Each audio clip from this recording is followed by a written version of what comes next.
প্রত্যেক বিদাত হচ্ছে গুমরাহি। এই জায়গাতে কিছু বিদাতি হুজুরেরা কি আবিষ্কার করেছে যে বিদাত হচ্ছে দুই প্রকার, একটা বিদাতে হাসানা আর একটা হচ্ছে বিদাতে সাইয়্যা। বিদাতে হাসানা মানে ভালো বিদাত। ভালো বিদাত কেমন? কেউ মরে গেছে, ওখানে গিয়ে 4 দিন পরে 10-15 জন চলে গেলেন, আর ওখানে গিয়ে কোরআন খানি হবে, কোরআন শেষ হবে, এটা ভালো বিদাত।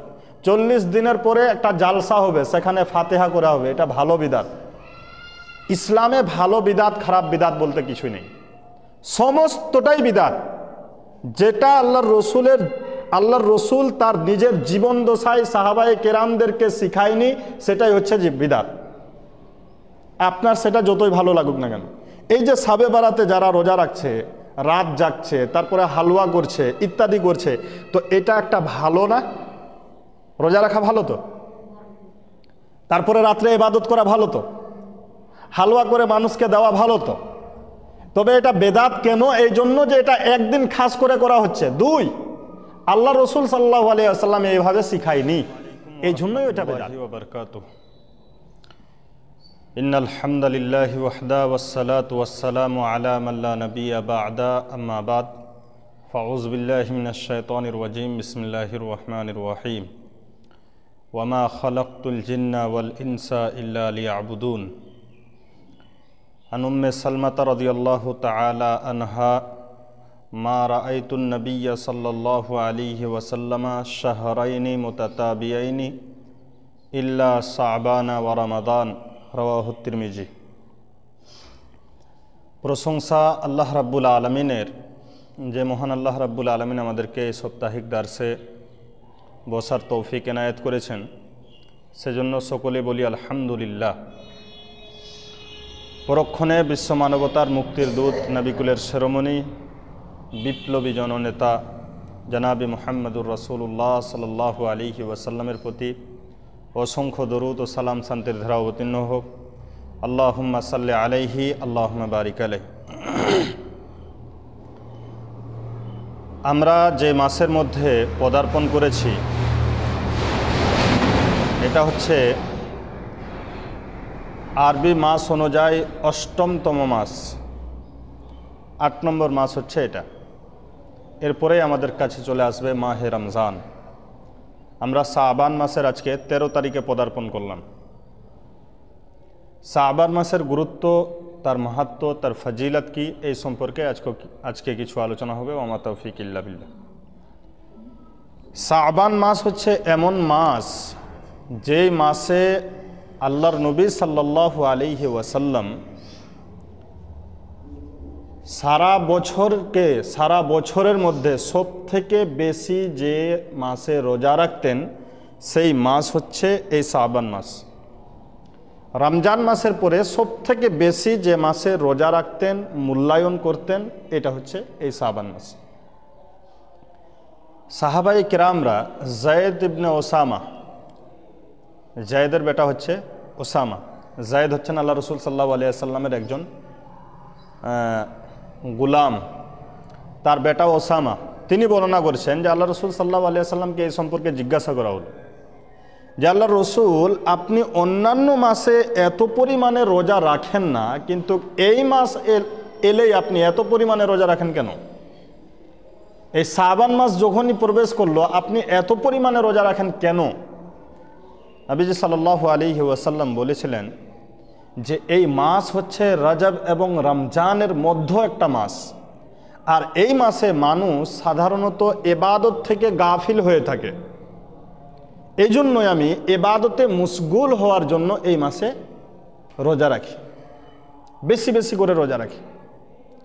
আর 2 নম্বর কারণ হচ্ছে যে এই মাসে গোটা বছর একটা মানুষ যা কিছু করলো, ভালো মন্দ, নামাজ, রোজা, হজ, যাকাত, তাসবিহ, তাহলিল, কোরআন পাঠ, মানুষের সঙ্গে সদাচরণ, পিতামাতার সঙ্গে সদাচরণ, যা কিছু গোটা বছরের মধ্যে করেছে 11 মাসের মধ্যে, এই মাসে এই রিপোর্ট পেশ করা হবে আল্লাহ রাব্বুল আলামিনের কাছে যে আবুল কালাম তোমার উমুক বান্দা, নাম তার আবুল কালাম, গোটা বছরে এই কাজ করেছে।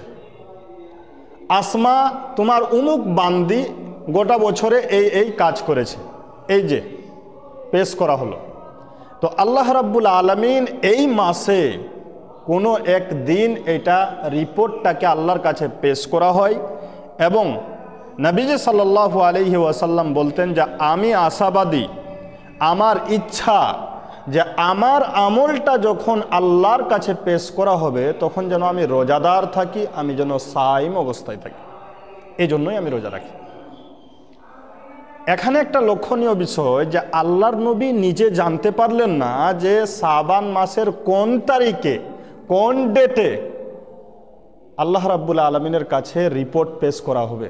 আল্লাহ রসুল জানতেন না, এই জন্যই তিনি শুরু থেকে নিয়ে একেবারে শেষ পর্যন্ত প্রায় 2-1টা বাদে রোজা রেখে যেতেন, 27টা 28টা পর্যন্ত রোজা রাখতেন। কিন্তু আমাদের কিছু ভণ্ড হুজুরেরা আবিষ্কার করলো শাবে বারাত, অথচ শাবে বারাত এটা কোরআনেও নেই, হাদিসেও নেই। শাবে বারাত শব্দটা পবিত্র কোরআনেও নেই, হাদিসেও নেই। তাহলে কি আছে?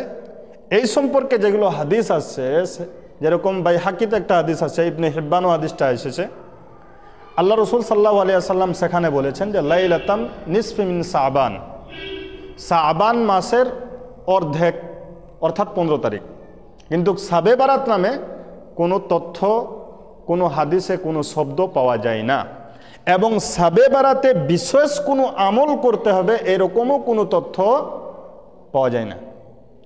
আল্লাহ রসুল যে আমল আমাদেরকে শিখিয়েছেন সেটা হচ্ছে যে আল্লাহ রসুল বেশি করে রোজা রাখতেন। আর খাস করে ইসলামের মধ্যে খাস করে একদিন কোনো এবাদত করা এটা নাজায়েজ, হারাম। একদিন আপনি এবাদত করবেন, বাকি দিন করবেন না, এটা চলবে না, সব দিন করতে হবে। আল্লাহ রাব্বুল আলামিন বলছেন সূরা জারিয়াত সূরা নম্বর 56, সূরা নম্বর 51 আয়াত নম্বর 56-এর মধ্যে যে ওয়ামা খালাকতুল জিন্না ওয়াল ইনসা ইল্লা লিয়াবুদুন, যে আমি মানুষ এবং জিনকে এই জন্যই তৈরি করেছি যাতে করে তারা আমার এবাদতের মধ্যে জীবনটাকে কাটায়, তারা যেন আমার এবাদতের মধ্যে জীবনটাকে অতিবাহিত করে, এই জন্যই আমি তাদেরকে বানিয়েছি। তারা বছরে শাবে বারাত করে একদিন রোজা রাখবে, রাত জাগবে, বা লাইলাতুল কাদারে রোজা রাখবে, রাত জাগবে, এই জন্যই আমি তাদেরকে বানাইনি। আমি বানিয়েছি যাতে করে প্রত্যেক দিন এবাদত করে। নবীজি সাল্লাল্লাহু আলাইহি ওয়াসাল্লাম বলছেন যে দাইমু ওয়া ইন কাল্লা, যে সর্বদাই করতে থাকো যদিও অল্প কোনো কিছু হয়। আপনি 2 রাকাত করে প্রত্যেক দিন নফল নামাজ পড়েন, কিন্তু প্রত্যেক দিন পড়েন। আপনি এক রাত্রে গোটা রাত নামাজ পড়লেন, 100 রাকাত নামাজ, আর গোটা বছর ঘুমাবেন, এটা চলবে না। 2 রাকাত করে পড়েন, কিন্তু প্রত্যেক দিন পড়তে হবে। এটাই হচ্ছে শরীয়ত, এটাই হচ্ছে ইসলাম। কিন্তু আমাদের হচ্ছে কি হচ্ছে, আমাদের হুজুরেরা আবিষ্কার করেছে অনেক কিছু। আমাদের হুজুরেরা আবিষ্কার করেছে মুহররমে লাঠি খেলতে হবে। আমাদের হুজুরেরা আবিষ্কার করেছে যে 12 রবিউল আউয়াল আসলে ঝান্ডা বের করতে হবে, বিরিয়ানি পাকাতে হবে। আল্লাহ রসুল এদিন জন্মগ্রহণ করেছেন সেজন্য। কিন্তু ইসলাম এটা বলে না, ইসলাম একটা ভিন্ন পথে চলে। আমাদের হুজুরেরা আবিষ্কার করেছে শাবে বারাত, শাবান মাসের 15 তারিখে কি করতে হবে, রোজা রাখতে হবে, আতর গোলাপ মেখে সুন্দর করে রাত্রে রাত জাগরণ করতে হবে, দিনে রোজা রাখতে হবে, হালুয়া পাকাতে হবে, ইত্যাদি ইত্যাদি কত কিছু করে। কিন্তু শরীয়ত এটা বলে না। আল্লাহ রসুল সাল্লাল্লাহু আলাইহি ওয়াসাল্লাম যে কাজ করতেন সেটা হচ্ছে রোজা রাখতেন। হযরত আয়েশা রাদিয়াল্লাহু তাআলা আনহা বলছেন, তিরমিজিতে হাদিসটা এসেছে, হযরত আয়েশা বলছেন যে মা রাআইতুন নবী সাল্লাল্লাহু আলাইহি ওয়াসাল্লাম, আল্লাহ রসুল সাল্লাল্লাহু আলাইহি ওয়াসাল্লামকে কোনোদিন আমি এত পরিমাণে রোজা রাখতে দেখতাম না যত পরিমাণে তিনি শাবান মাসে রোজা রাখতেন। শাবান মাসে যত পরিমাণে রোজা রাখতেন এত পরিমাণে আল্লাহ রসুল কোনো মাস রোজা রাখতেন না। হযরতে সালমা, আল্লাহ রসুলের একজন প্রিয়তমা স্ত্রী, তিনি বলছেন যে মা রাআইতুন নবিয়্য সাল্লাল্লাহু আলাইহি ওয়াসাল্লামা শাহরাইনি মুতাতাবিয়াইনি ইল্লা শাবানা ওয়া রমাদানা। হযরতে সালমা বলছেন যে আল্লাহ রসুল সাল্লাল্লাহু আলাইহি ওয়াসাল্লামকে আমি লাগাতার 2 মাস রোজা রাখতে কোনোদিন দেখতাম না। তবে শাবান মাস এবং রমজান মাস এটা এমনই একটা মাস যে আল্লাহ রসুল সাল্লাল্লাহু আলাইহি ওয়াসাল্লাম গোটা 2 মাস ধরে রোজা রাখতেন। ওই যে বললাম, লাস্টে 2-1 দিন ছেড়ে দিয়ে আল্লাহ রসুল পুরো মাসই রোজা রাখতেন। অতএব এই যে আল্লাহর কাছে রিপোর্ট পেশ করা হবে, এই রিপোর্টটাকে ধরার জন্য অন্তত যত বেশি পারবেন রোজা রাখেন। আলহামদুলিল্লাহ আপনারা সকলেই মনে হয় রোজা আছেন। কারা কারা রোজা আছেন? আলহামদুলিল্লাহ আমি আজকেও আছি, ইনশাআল্লাহ যতটুকু পারা যাবে করার চেষ্টা করতে হবে, ঠিক আছে কি না? আমরা নির্দিষ্ট একদিন কোনোদিন রোজা করব না। আলহামদুলিল্লাহ আপনারা শুনে খুশি হবেন যে আমাদের যেগুলো মক্তবে আসছে এই মক্তবের ছাত্র ছাত্রীগুলোও রোজা থাকছে।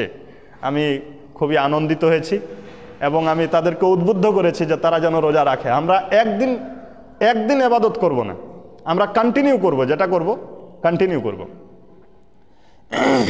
তো আল্লাহ রসুল সাল্লাল্লাহু আলাইহি ওয়াসাল্লাম এই দিনগুলোতে কী করতেন? বেশি বেশি করে রোজা রাখতেন। হজরতে আয়েশা রাদিয়াল্লাহু তাআলা আনহা বলছেন যে আমার মাসিকের কারণে যে রোজাগুলো ছুটে যেত, রমজান মাসে 4টা 5টা 6টা যে রোজাগুলো আমার ছুটে যেত, এই রোজাগুলো আমি এই মাসে এসে করতাম। মানে যে আল্লাহ রসুল সাল্লাল্লাহু আলাইহি ওয়াসাল্লামের সঙ্গে তো আমি বাকি রোজাগুলো করতাম। যেমন সাপ্তাহিক রোজা আছে সোমবার এবং বৃহস্পতিবার, এটা হচ্ছে সাপ্তাহিক রোজা। আল্লাহ রসুল বলছেন যে সপ্তাহের রিপোর্ট পেশ করা হয় এই 2 দিনে, একটা হচ্ছে বৃহস্পতিবার, একটা হচ্ছে সোমবার। এটা হচ্ছে সাপ্তাহিক রেজাল্ট আল্লাহ রাব্বুল আলামিনের কাছে পেশ করা হয়। আর বার্ষিক রেজাল্ট পেশ করা হয় শাবান মাসের যে কোনো 1 তারিখে, যেটা আল্লাহ রসুল আমাদেরকে জানায়নি। এই জন্য এই রিপোর্টটাকে ধরার জন্য আপনি যত পারবেন বেশি করে রোজা রাখেন। অন্তত 1 থেকে নিয়ে 15 তারিখ যদি পারেন তাহলে লাগাতার রোজা রাখেন, ভালো, খুবই ভালো। না পারলে অন্তত একদিন ছেড়ে ছেড়ে রোজা রাখেন। তাও যদি না পারেন তো অন্তত 3-4টা তো করবেন, ঠিক আছে কিনা? আমরা যদি বেশি না পারি অন্তত 4-5টা তো করতে পারবো গোটা মাসে ইনশাআল্লাহ। সকলে বলি ইনশাআল্লাহ। ইনশাআল্লাহ রোজা রাখবো। আর এই রোজার গুরুত্ব অনেক বেশি, অনেক বেশি। আল্লাহ রাব্বুল আলামিন যতগুলো ইবাদত রয়েছে সমস্ত ইবাদত ফারিস্তাদেরকে দিয়ে লেখান। আল্লাহ বলছেন যে মা ইয়ালফিজু মিন কাউলিন ইল্লা লাদাইহি রাকিবুন আতীদ, আমি 2 জন রক্ষক রেখে দিয়েছি, তোমরা যা করো সেগুলো লেখে। নামাজ পড়ো লিখছে, গালি বকছো লিখছে, কাউকে মেরেছো লিখছে, রোজা রেখেছো লিখবে না। আজীব ব্যাপার। দান করেছি, কত টাকা দান করেছি লিখেছে, এত টাকা দান এত নেকি পেয়েছে। কাউকে ভালো উপদেশ দিয়েছি লেখা হয়েছে, কিন্তু রোজা রেখেছি লেখা হয়নি। কেন? আল্লাহ বলছেন যে আস-সাওমু লি ওয়া আনা আজজি বিহি, যে রোজা আমার জন্য এবং আমি তার প্রতিদান দিব। কোনো ফারিস্তাদেরকে আমি এর প্রতিদান দিব না, কারণ ওই লোকটা ভুখে থেকেছে তো আমার জন্য, ওই লোকটা নিজের খাহেসাতকে কুরবানি করেছে আমার জন্য, ওই লোকটা মানুষের কাছে অন্যায় করেনি আমার জন্য, কথা বলেনি আমার জন্য, খায়নি আমার জন্য, পান করেনি আমার জন্য, স্ত্রীর সঙ্গে মেলামেশা করেনি আমার জন্য। আমার জন্য যখন এত কিছু সে ছাড়তে পেরেছে, তা আমি নিজেই তার প্রতিদান হয়ে যাই। আল্লাহ রসুল সাল্লাল্লাহু আলাইহি ওয়াসাল্লাম বলছেন যে লাইসা লাহু জাযাউন ইল্লাল জান্নাহ, যে সাওমের কোনো বদলা নেই জান্নাত ব্যতীত।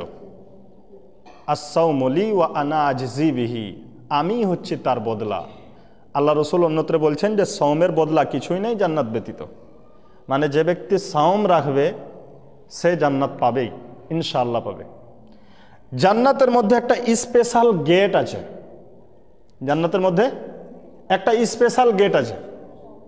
আল্লাহ রসুল সাল্লাল্লাহু আলাইহি ওয়াসাল্লাম বলছেন যে সেই গেটের মধ্যে কেউ প্রবেশ করতে পারবে না ইল্লা সাইমুন, যারা রোজাদার তারাই ওই গেটের মধ্যে প্রবেশ করবে। জান্নাত হচ্ছে একটাই, আর এর দরজা হচ্ছে 8টা। জাহান্নাম হচ্ছে একটাই, দরজা হচ্ছে 7টা।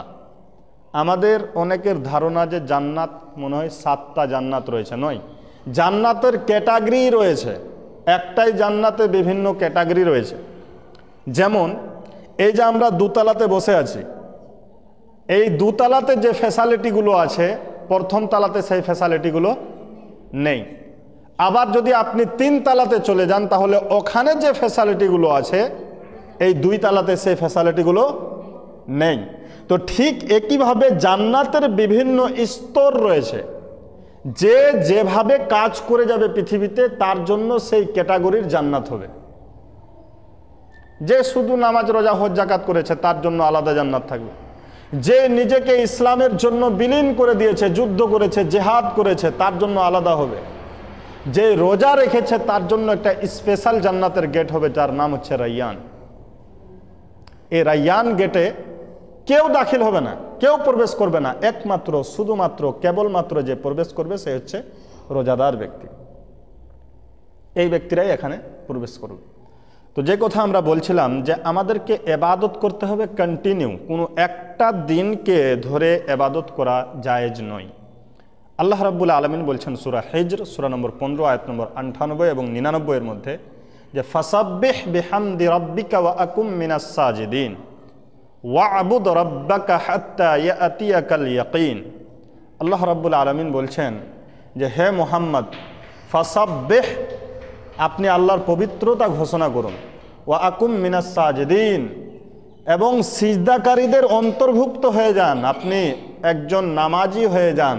আল্লাহর রসুলকে বলা হচ্ছে যে আপনি সিজদাকারীর অন্তর্ভুক্ত হয়ে যান, তাগিদ করা হচ্ছে। তার মানে এমন নয় যে আপনি নিজের খেয়াল খুশি মতো নামাজ পড়বেন, বিষয়টা এমন নয়। তারপরে আল্লাহ রাব্বুল আলামিন বলছেন যে ওয়া'বুদ রাব্বাকা হাত্তা ইয়াতিয়াকাল ইয়াকিন, যে আপনি আপনার প্রভুর ইবাদত করতেই থাকুন যতক্ষণ না তোমার কাছে ইয়াকিন চলে এসেছে। ইয়াকিন মানে মৃত্যু চলে এসেছে। যতক্ষণ না মৃত্যু এসেছে এতদিন পর্যন্ত আপনি ইবাদত করতেই থাকুন, করতেই থাকুন, করতেই থাকুন, যতক্ষণ না আপনার কাছে মৃত্যু চলে এসেছে। এমন নয় যে একদিন আমরা ইবাদত করে নিলাম আর করব না, এরকম ব্যাপারটা ইসলামে নেই। আর এই যে শুধু 15 তারিখে শবে বারাতের নামে যে সমস্ত কাজগুলো করা হয়, এটা সম্পূর্ণ বিদআত।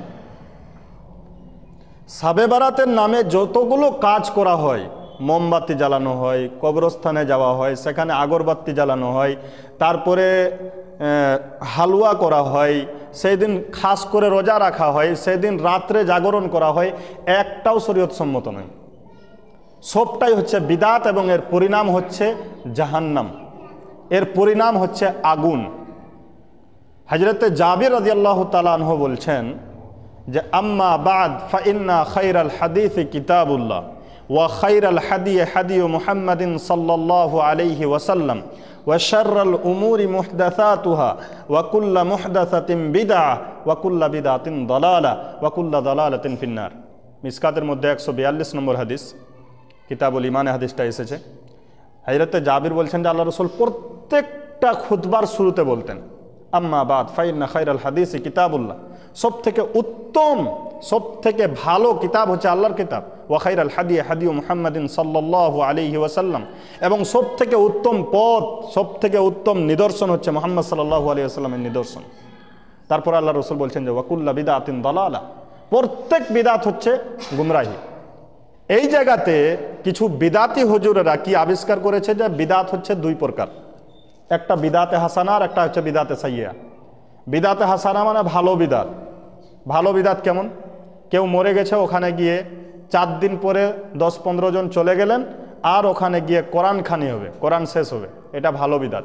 40 দিনের পরে একটা জালসা হবে, সেখানে ফাতিহা করা হবে, এটা ভালো বিদাত।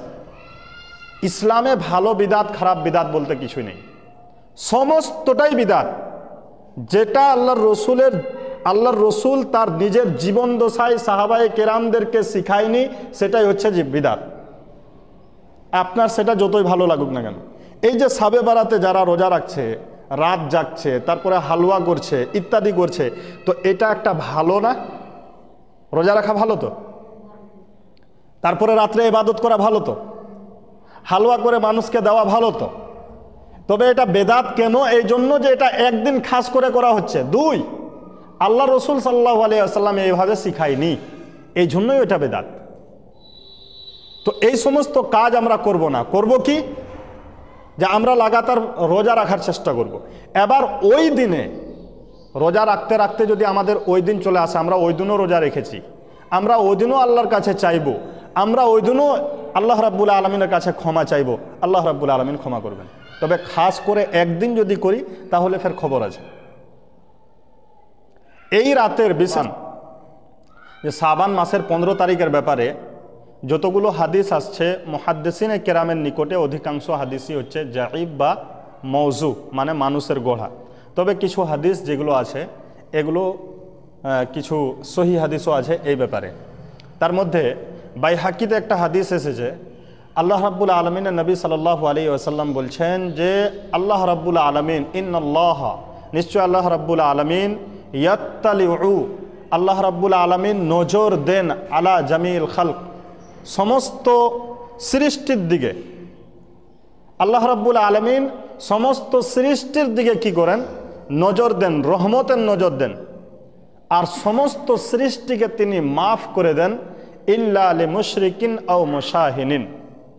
হাদিসের মধ্যে শব্দ আসছে যে আল্লাহ মুশরিককে এবং হিংসা বিদ্বেষ পছন্দকারীকে আল্লাহ মাফ করেন না। তো শাবান মাসের 15 তারিখে আল্লাহ সৃষ্টি জগতের দিকে রহমতের দৃষ্টিতে তাকান এবং সমস্ত সৃষ্টিকে তিনি মাফ করে দেন। তবে দুইজন ব্যক্তিকে তিনি মাফ করেন না। এক, যে শিরিক করে, যে আল্লাহ ব্যতীত অন্য কারো সামনে নতজন হয়, যে আল্লাহ ব্যতীত অন্য কাছে ভরসা করে, যে তাবিজ লটকায়, যে অস্ত্র ধাতুর উপরে ভরসা করে, যারা গুণীর কাছে যায়, যারা জ্যোতিষীর কাছে যায়, যারা কবরের কাছে যায়, যারা অন্যর নামে কি করে কসম খায়, এই সমস্ত লোকেদেরকে আল্লাহ রসুল বলছেন যে এদেরকে ক্ষমা করা হবে না। দুই, আও মুশাহিনিন, যারা হিংসা বিদ্বেষ পছন্দকারী, তাদেরকে আল্লাহ রাব্বুল আলামিন ক্ষমা করবেন না। ওর দুটা বাড়ি হলো কেন, কি করে ডাউন করা যায়? ওই দিনে 1000 টাকা ইনকাম করে ওকে কি করে ডাউন করা যায়, এই জন্য লেগে পড়েছে। ওর দোকানটা এত খারাপ চলে, চলো কিছু প্ল্যানিং করে, কিছু কৌশল করে দোকানটাকে একটু দুর্বল করা যায়। এই যে একটা বিদ্বেষ, একটা হিংসা, আল্লাহ রসুল বলছেন এই তো উন্নত হতে পারবে না জীবনে, তবে আল্লাহ রাব্বুল আলামিন একে কোনোদিন ক্ষমা করবেন না। আল্লাহ রসুল বলছেন যে যারা হিংসা বিদ্বেষকারী এবং যারা মুশরিক, তাদেরকে আল্লাহ রাব্বুল আলামিন ক্ষমা করবেন না। বাকি পৃথিবীতে হালকা ফুলকা যে সমস্ত লোক গুনাহ করে, তাদেরকে আল্লাহ রাব্বুল আলামিন ক্ষমা করে দিবেন। এটা ইমাম নাসিরউদ্দিন আলবানী রাহমাহুল্লাহ এই হাদিসটাকে বলেছেন যে এই হাদিসটা হচ্ছে সহি হাদিস এই 15 তারিখের ব্যাপারে। তো আমরা তাহলে কি করতে পারি 15 তারিখে? যেমনভাবে আমরা ইবাদত করি সব দিন, এইভাবেই করব। এই দিনও যদি সেই দিন 15 তারিখের মধ্যেও এরকমই ইবাদত করব এবং আল্লাহ রাব্বুল আলামিনের কাছে ক্ষমা প্রার্থনা করব, চাইব। তবে গোটা বছর আমি কিছুই করলাম না, আর শুধু সেই দিন যদি আমি একবারে ঢোল ঢাক নিয়ে যদি নেমে যাই, একবারে মসজিদে লাইটিং আর কবরস্থানে লাইটিং আর বাড়িতে বিরিয়ানি আর দিনে রোজা আর রাত্রে তাহাজ্জুদ, একটাও কাজে লাগবে না। একটা জিনিস সবসময় মাথাতে রাখতে হবে যে আমাদেরকে কন্টিনিউ করতে হবে যে ইবাদতটাই করব। সাওম একটা গুরুত্বপূর্ণ ইবাদত। আমি সকল মায়েদেরকে বলবো এবং যারা বাইরে থেকে শুনছেন তাদেরকেও আমি বলবো যে অন্তত শাবান মাসে কিছুটা হলেও রোজা রাখার চেষ্টা করেন, অন্তত 2-4টা হলেও আপনি রাখেন। শাবান মাস একেবারে ফাঁকা চলে যাবেন না, কারণ শাবান মাসে এই যে রোজা রাখা, এই রোজা রাখাটা হচ্ছে রমজানের জন্য প্রস্তুতি নেওয়া। পরীক্ষা ডাইরেক্টলি মানুষ দেয় না, পরীক্ষার আগে প্রস্তুতি নেই। খাতাতে লেখে যেটা প্রশ্ন আসার সম্ভাবনা থাকে ওইটা বারবার রিপিটিং করে তারপরে গিয়ে পরীক্ষাতে বসে, তাহলে সে ভালো রেজাল্ট করতে পারবে।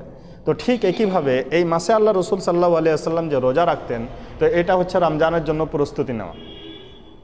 রমজানের স্বাদ আপনি তখনই পাবেন যখন আপনি শাবান মাসে কিছু রোজা রাখবেন, তখনই আপনি রমজানের স্বাদ পাবেন। একটা জিনিস লক্ষ্য করলে আপনি দেখতে পাবেন যে প্রত্যেক নামাজের শুরুতেই কিছু সুন্নত নামাজ আছে না? তো ফরজ নামাজ তো পড়লেই যথেষ্ট ছিল, তো সুন্নতের প্রয়োজন কি? ফরজে প্রস্তুতি নেওয়ার জন্য আল্লাহ সুন্নত দিয়েছেন, যাতে করে ফরজ নামাজের জন্য প্রস্তুতি নেই, সুন্নত পড়ে। জোহর আপনি পড়তে এসেছেন, 4 রাকাত জোহর পড়বেন, আগে আল্লাহ রসুল বলছেন যে আগে 4 রাকাত আগে কি করো? সুন্নত পড়ো। তারপরে তোমার জোহরের জন্য প্রস্তুতি নাও। জোহর হয়ে গেল, আবার পরে কি করো? সুন্নত পড়ো। তাহলে তুমি যে জোহরের যে আসল স্বাদ, ফরজের যে আসল স্বাদ, এটা আপনি গ্রহণ করতে পারবেন। প্রত্যেকটা নামাজে দেখেন, আপনি আসরের নামাজে আগে আপনি নফল কিছু পড়েন, যদিও সুন্নাতে মুআক্কাদা আসরে নেই, আপনি আগে কিছু নামাজ পড়েন, তারপরে আপনি ফরজ পড়বেন। মাগরিবের নামাজে আগে 2 রাকাত নামাজ পড়েন। আগে নামাজ পড়াটা সুন্নাতে মুআক্কাদা নয়, তবে আল্লাহ রসুল পড়ার জন্য তাগিদ করেছেন। 3 বার বলেছেন যে সাল্লু কাবলাল মাগরিবি রাকাতাইন, সাল্লু কাবলাল মাগরিবে রাকাতাইন, সাল্লু কাবলাল মাগরিবে রাকাতাইন, যে মগরিব নামাজের আগে 4 রাকাত নামাজ, 2 রাকাত নামাজ পড়ো, মগরিব ফরজ নামাজের আগে 2 রাকাত নামাজ পড়ো, মগরিব ফরজ নামাজের আগে 2 রাকাত নামাজ পড়ো, তারপরে ফরজ, তারপরে আবার 2 রাকাত নামাজ পড়তে হবে। তো এই যে আমরা দেখতে পাচ্ছি যে এবাদতের যে ক্যাটাগরিজগুলো, এগুলোকে সাজানো হয়েছে এইভাবেই। যদি আপনি নফল এবাদত করেন তাহলে ফরজে গিয়ে সাথ পাবেন, আর যদি আপনি নফল এবাদত না করেন তাহলে হতে পারে একদিন আস্তে আস্তে আপনি ফরজ এবাদতগুলোও ছেড়ে দেবেন। আল্লাহ রসুল সাল্লাল্লাহু আলাইহি ওয়াসাল্লাম বলছেন যে কিয়ামতের দিনে যখন পাল্লাতে ফরজের এবাদত কম হয়ে যাবে, ফরজ দেখা যাচ্ছে জুটে না, এই কিছুটার জন্য আপনি জাহান্নামে চলে যাচ্ছেন, তখন আল্লাহ এই নফল এবাদতগুলোকে দিয়ে আপনাকে পার করে দিবে। আমরা যেন বেশি বেশি করে অন্তত এই মাসে, শাবান মাসে বেশি বেশি করে যেন রোজা রাখতে পারি, তার তুমি তৌফিক দান করো। আমিন। ওয়া আখির দাওয়ানা আলহামদুলিল্লাহি রাব্বিল আলামিন। ওয়াসসালামু আলাইকুম ওয়া রাহমাতুল্লাহি ওয়া বারাকাতুহু।